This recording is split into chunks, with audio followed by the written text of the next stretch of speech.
ಇದ್ದಾರೆ. Over to Shri Suhas Joshi sir.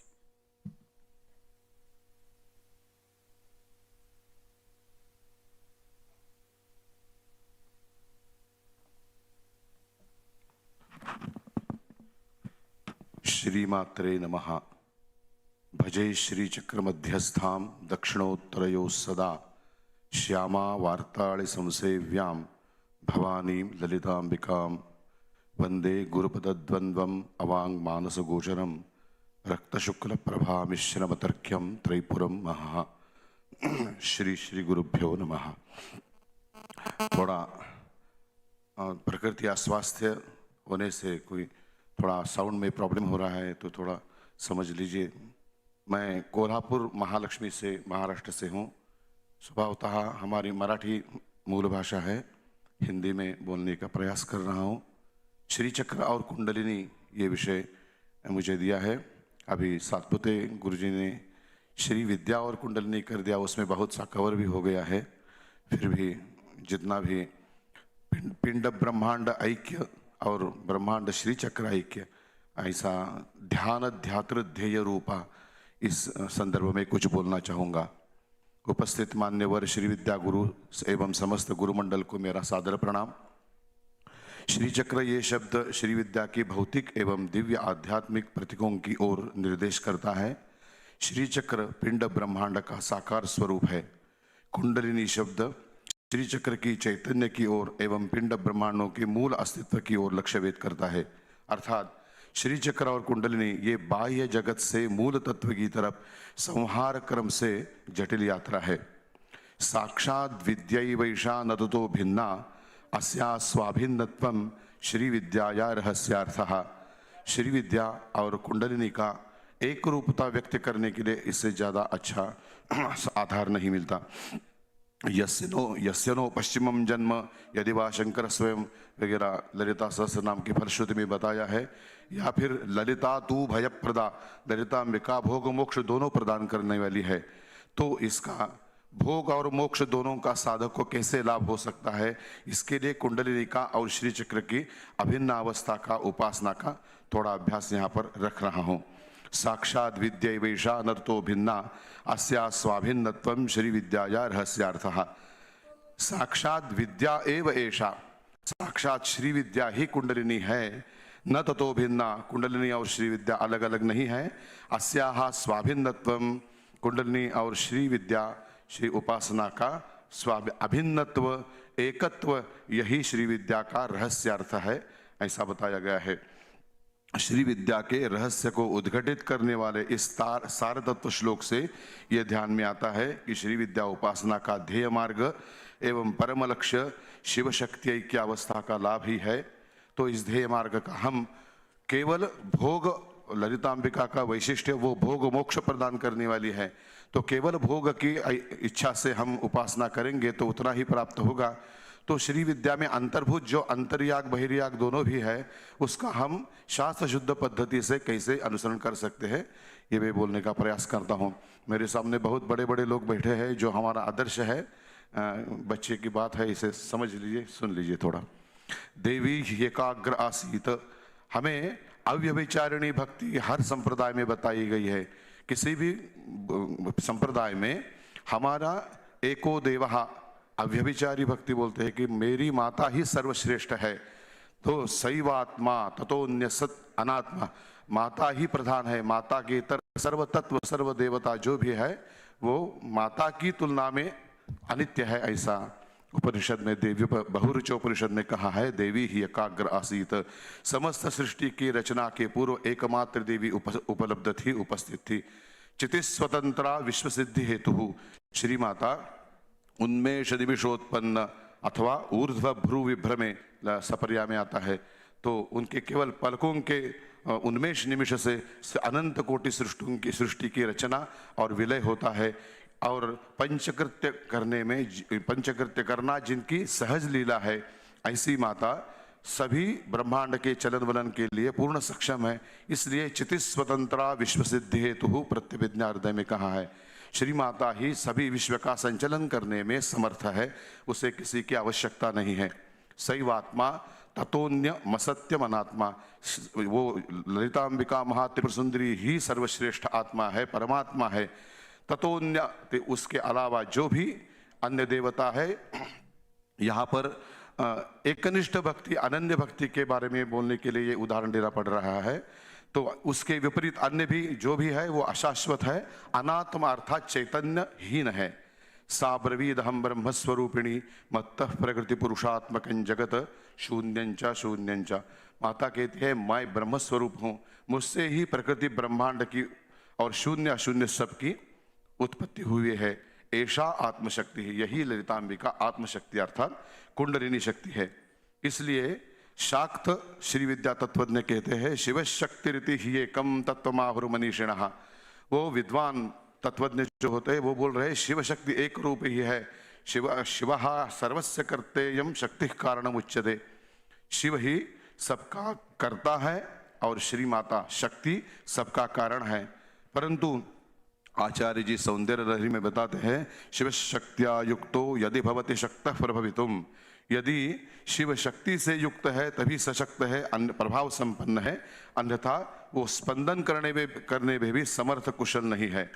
सैव जगदंडम सृजत। वही माता अपनी स्वेच्छा, ज्ञान और क्रिया से सूक्ष्म स्थूल विविध रूप में बड़ी सहजता से ये इस भुवनावली के रूप में व्यक्त हुए है। चित शक्ति चेतना रूपा जड़ शक्ति जड़ात्मिका है। चेतना में भी जड़ में भी श्री माता का ही अस्तित्व है। ब्रह्मांडवर्ती यत्किंचित। अभी हमें श्री चक्र और कुंडलिनी, इसके लिए श्री चक्र की देवता की और कुंडलिनी अर्थात शरीर का थोड़ी सी तुलना करना है निर्धारित समय में। पिंड ब्रह्मांडवर्ती यत्किंचित तत्पिंडे प्यस्ति सर्वदा। ब्रह्मांड में जितने ही समुद्र है, सप्तद्वीप नदियां जो भी है, पुण्य क्षेत्र आदि विद्यमान है, वो सभी मनुष्य देह में है। और इस मनुष्य देह में मूलाधार में पराम्बा कुंडलिनी स्थित है और मेरुदंड के ऊपर सहस्रार में परम शिव विद्यमान है। इसलिए इसको शिव शक्ति मंदिर कहते हैं। इन दोनों का शिव शक्ति का मिलन होना यही अनेक जन्मों की साधना का पुण्य फल है। यह अवस्था सदगुरु प्रदान करते हैं। ऐसा भावनोपनिषद में कहते हैं गुरु सर्व कारण भूता शक्ति ही। सदगुरु ही सबकी कारण शक्ति है। इसलिए शरीर को नवरंध्र है, तेन नवरंध्र रूपो देहा। शरीर को नवरंध्र है, इसलिए गुरु का नव पद्धति से कैसा तुलना किया जाता है। इन नवरंध्रों में ज्ञान इंद्रियों द्वारा जो ज्ञान संचय किया जाता है वही उपदेश ग्रहण है और इंद्रियों का त्यागना ही उपदेश दान है। ऐसा इसका तुलना की गई है। इस गुरुमय देह में 72,000 नाड़ियां है, जिसमें सुषुम्ना, इड़ा, पिंगला आदि नाड़ियां है। कुलपथम सुषुम्ना मार्ग, उसमें सुषुम्ना जो है जिसका मुंह मूलाधार में है, वहां पर सार्ध त्रिवलयांकिता कुंडलिनी जगन माता का निवास है। मूलाधारम स्वाधिष्ठानम मणिपुर मनाहतम विशुद्धमाज्ञा चक्रंच बिंदुर्भूय कलापरम। मूलाधार चक्र आदि स्वाधिष्ठान मणिपुर अनाहत विशुद्ध आज्ञा से चक्र है। ये मैं उसका विस्तार आप सबको मालूम है। कामरूप पीठ है, पूर्णगिरि पीठ है, जालंधर पीठ है, जिसे हम मूल बंध प्राणायाम में भी हम उसको मूल बंध, जालंधर बंध, उड्डयन बंध बोलते हैं। ये सत्यलोक ऐसा भूर्भुवादि सप्तलोक भी शरीर में किस प्रकार से स्वाधिष्ठान आदि चक्रों में विद्यमान है, ये भी विस्तार से अभी यहाँ पर हो गया है। मंडलत्रय, लेकिन षट चक्र कहते हैं, लेकिन षट चक्रों के ऊपर ललना चक्र, मनस चक्र और सोम चक्र, ये तीन चक्र भी तंत्र शास्त्र में बताए गए हैं, इसलिए इनको नव चक्र मानते हैं। मूलाधार से मणिपुर तक के देह परिसर को अग्निमंडल कहते हैं तथा मणिपुर से विशुद्ध चक्र के परिसर को सूर्य मंडल कहते हैं और विशुद्ध चक्र से सहस्रार चक्र के परिसर को चंद्रमंडल कहते हैं। ऐसा ये तीनों मंडल त्रय अपने शरीर में विद्यमान है। मूलाधारादि षट चक्रम शक्ति स्थान उदारतम। मूलाधार से षट चक्र आज्ञा चक्र तक ये शक्ति स्थान शरीर को बोले हैं। कंठादुपरि मूर्धांतम, गले से ऊपर सभी को शांभव स्थान बोले हैं। इस तरह शिव शक्ति का ऐक्य रूप ये देह हमारा साक्षात कामेश्वर शिव और ललितांबिका का निवास स्थान है। कुंडले है अस्याहस्त इति कुंडलिनी आकृत्या भुजगीवा कुंडली तु अंकुशाकारा। कामधेनु तंत्र में बताया है कि ये कुंडलिनी कुंडल के जैसी दिखती है अथवा भुजंग के जैसी दिखती है, या कुंडली अंकुशाकार है। कुलम कुंडलिनी प्रोक्तम अकुलम शिवम उच्यते। तो कुल अर्थात शक्ति, शरीरम कुलमित्युक्तम ऐसा भी कहा है। तो ये शरीर जो है शक्ति माता की जो रचना है वो सब कुल है, वो सब कुंडलिनी का उसमें अधिक तत्व है। प्रकृति जन्य सृष्टि को कुल कहते हैं, यही कुंडलिनी है। और यत्र शक्तिर न पतति तत्र सिद्धिर न जायते। अंतर्याग और बहिर्याग से श्री विद्या उपासना में श्री गुरु कृपा से जब तक मूलाधार से कुंडलिनी शक्ति का जागरण और उत्थान नहीं होता है, तब तक साधना को किसी भी उपासना साधक को किसी भी उपासना का साधना का सिद्धि लाभ नहीं होता है। अतः कुंडलिनी जागृत के लिए श्री विद्या साधक को नित्य प्रयत्नशील रहना चाहिए, क्योंकि यही कैवल्य साधना है। इसलिए सामान्यतः तंत्र शास्त्र में कुंडली त्रय, इसमें स्थूल कुंडली जो मूलाधार से मणिपुर के प्रदेश में सुप्तावस्था में रहते हैं, इसे प्राण शक्ति कहते हैं। इसका जागरण आसन, प्राणायाम, बंध, मुद्रा और जप के माध्यम से होती है। यह नाड़ी प्राण और शरीर से संबद्ध है। उसके बाद सूक्ष्म कुंडलिनी, चित्तस्थ सूक्ष्म कुंडलिनी, ये चित्त और मन के स्तर पर कार्य करती है। इसका स्थान हृदय चक्र से आज्ञा चक्र तक है। ध्यान, अखंड जप, भावरूप उपासना, इससे ये कुंडलिनी जागृत होती है। इसका प्रवाह नाड़ी मंडल से परे अंतःकरण चतुष्टय में अनुभव होता है। और अंत में परा कुंडलिनी, ये अद्वैत कुंडलिनी कहते हैं। ये सर्वश्रेष्ठ और ब्रह्मरूपिणी कुंडली है। ये विशुद्ध चैतन्यमय और नित्य जागृत होती है। यही श्री माता ललितांबिका चित शक्ति है। ये कुंडलिनी स्थूल और सूक्ष्मों को व्याप कर परमार्थ विलीन करती है। इससे साधक अद्वैत ध्यान के माध्यम से अहंकार शून्य हो जाता है। तभी ये परा कुंडलिनी श्री माता साधक को स्वयं के रूप में व्यक्त करती है, अर्थात साधक श्री माता स्वरूप बन जाता है। तो यत् कुमारी मंद्रयते यद्योषित यत्पतिव्रता, तो तदनुवेदति बाला कुमारी। तो ऐसा भी कहा जाता है कि कुमारी कुंडलिनी ये जो होता है ये अव्यक्त बाल शक्ति बाला त्रिपुर सुंदरी है। दो योषित यद्योषित, तो दूसरी जो सूक्ष्म योषित कुंडलिनी है उसे पंचदशी रूप मानते हैं। और यत् पतिव्रता जो हमने शिव मंडल में जिसका अनुसंधान होता है शीर्ष में वाग्भव कूट में, वो परा पतिव्रता कुंडलिनी है। ये कुंडलिनी के 3 प्रकार शास्त्रों में बताए गए हैं। पिंड ब्रह्मांडयोर ज्ञानम श्री चक्र से विशेषतः ज्ञात्वा शंभु फलाप्तिर नाल्पस्य तपसः फलम। पिंड ब्रह्मांड अर्थात हमने अभी देखा कि शरीर में जो भी हमारे है वो सभी पिंड में विद्यमान है। तो ये पिंड और ब्रह्मांड का और श्री चक्र का, अर्थात हमारा और श्री चक्र का और पूरे अनंत कोटि चराचर ब्रह्मांड का ये ऐक्य कैसा है, यही श्री चक्र से विशेषतः ज्ञात्वा, ये जो जानता है ज्ञात्वा शंभु फलावाप्ति, उसे शिवत्व का प्राप्ति होता है। अल्पस्य तपसा फलम, ये सामान्य तप का फल नहीं है। तो इसमें योगिनी हृदय में गुप्त आध्यात्मिक संकेत में रहस्य में संकेत नाम से जो शब्द आता है, चक्र संकेत, मंत्र संकेत, पूजा संकेत, इससे भी ये जाहिर होता है कि श्री माता की चक्र पूजा उपासना, बाह्य पूजा का भी उतनी ही आवश्यकता है, मंत्र पूजा की भी आवश्यकता है और ध्यान साधना की आवश्यकता है।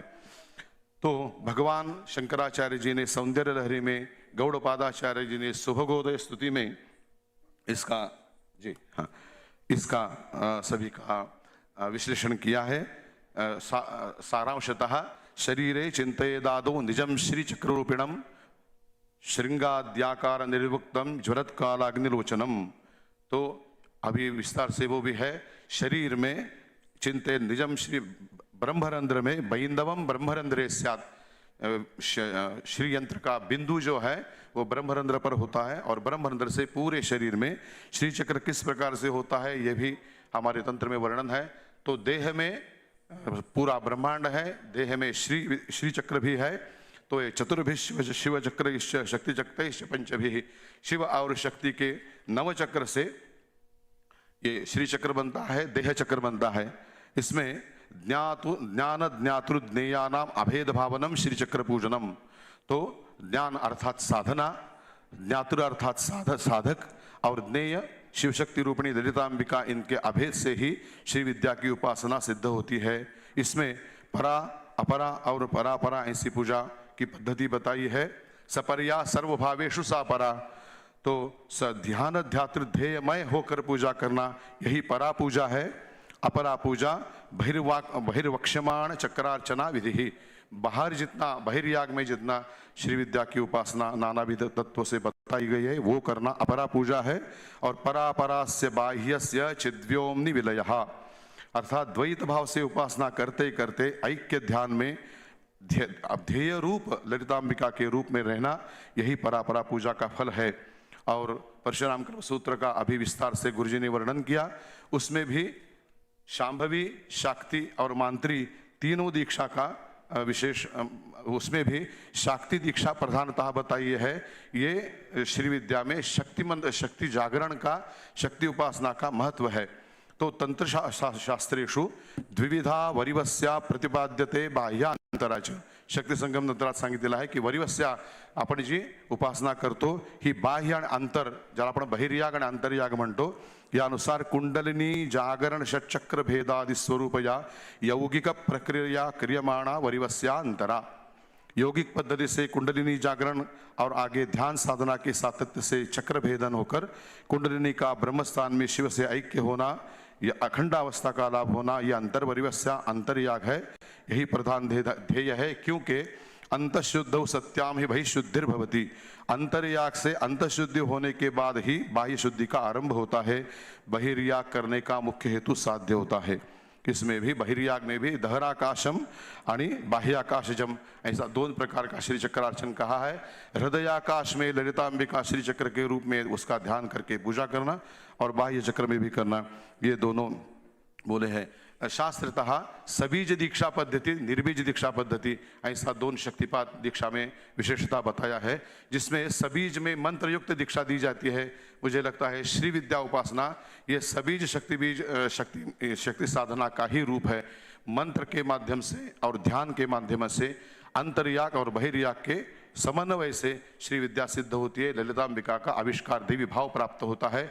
अहम देवी न चान्योस्मि, मैं देवी रूप हूँ, अन्य कोई नहीं, ऐसा भाव प्राप्त होने के लिए अंतर्याग बहिर्याग दोनों से, अर्थात ध्यान साधना और मंत्र साधना दोनों के माध्यम से श्री विद्या करनी चाहिए। मेरा ज्ञान जितना है मैं बड़े लोगों के सामने बोला हूँ, क्षमा अपराधम। नमस्ते, जय श्री माता।